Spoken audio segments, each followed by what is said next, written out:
Hello and welcome to the SciFirst MovieTalk episode. So in this episode I'm discussing the 2021 horror thriller movie and sequel cum reboot, Spiral, or as it is also known, Spiral from the Book of Saw, the 9th movie in the overall Saw franchise, as directed by series veteran Darren Lynn Bousman. Unlike many of the reviews for the other movies in the Saw franchise, in terms of spoilers, I'm not really going to be giving any away this time around. Not too many at all. Not that I don't actually think you'll really kind of need them in this case.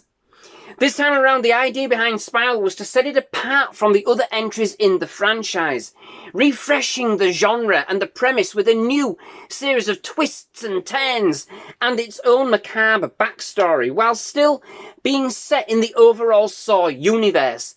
And although there are some fragments that link back loosely to the franchise as a whole, this entry could almost be considered as a standalone installment for what it's really worth.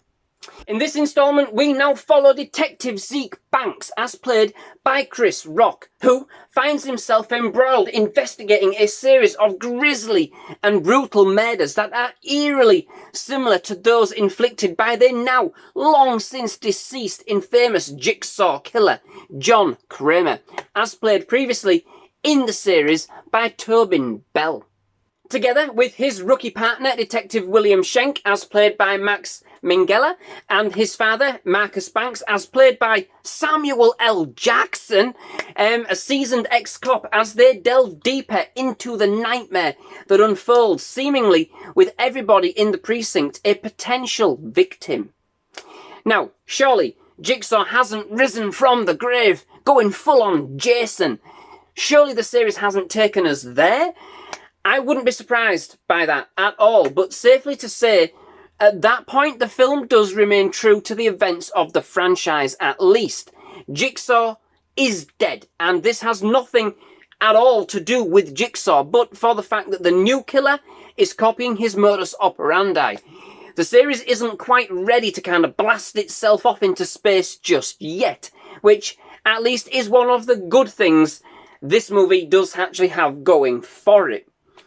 What I can say, or what we can say, is that somebody out there is looking to walk in Jigsaw's footsteps, and it is up to Zeke to examine such, and each of the clues and messages left by the would-be copycat, which the more he unravels, the deeper and more personal it ends up getting.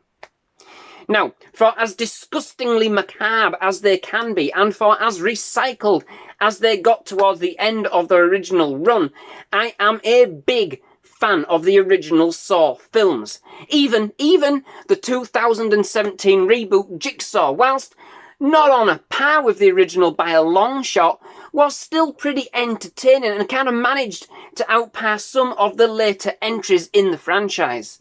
And so, with a fresh new take on the series and the promise of some original direction with the advent of Spiral from the Book of Saw, I had high hopes that we were well on the path to reinvigorating the series with a new angle with this installment, and was more than intrigued to see where it was to be taken, and to take the lore and the premise that had been set up within the franchise.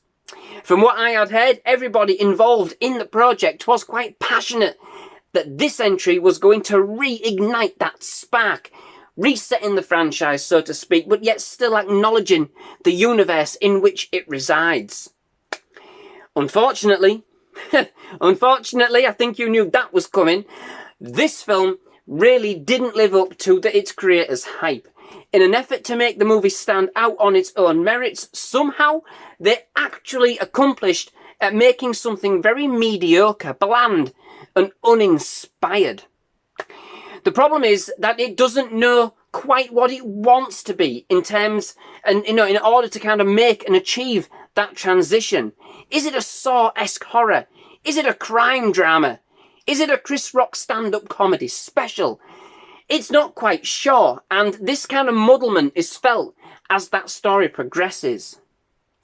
Instead of kind of breaking free from the usual Saw mould, it falls right into the series' own traps, and remains more akin to a kind of light Saw movie than it does kind of trying to set any new ground. And it all feels rehashed and of very little consequence. It does continue, if you like, not contain, but it does continue in the vein of the main Saw franchise itself, setting up a series of traps for each of the killer's victims, designed to test their resolve and will to survive. The ethos is at least there in some form. The traps are pretty brutal, extremely squeamish, and inventive, but seemingly futile, which kind of takes some of the fun, out of the ride. For those who kind of liked the ingenious nature of the games themselves, and whether or not, the unlucky contestants would actually indeed be able to save themselves, this killer appears to want to take more of just than his pound of flesh. But there seems to be a lack of connection or commitment to really kind of rationalise the killer's operation in terms of the bigger and wider Saw universe. They had motivation, but why mimic Kramer? And I'm not all that really quite sure. It would have kind of been nice to have had a new killer and with their own USP this time around if they really, really wanted to step outside of the box. It all feels a little slow and contrived. It doesn't really feel like it has any energy, never really kind of shifting into any higher gear. And apart from the more brutally gruesome moments, the movie is quite dry. Well, apart from the odd sprinkling of Chris Rock humour. Joking aside, Rock's character arc is actually pretty decent all told, and kind of really one of the movie's kind of more redeeming features. I think Rock wanted to show his range.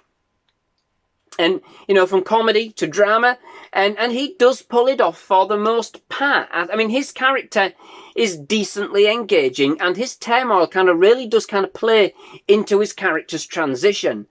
It does look like Rock and Jackson, they had some kind of fun leading the way, but ultimately it's just not enough to really carry the movie through with any kind of real power or conviction.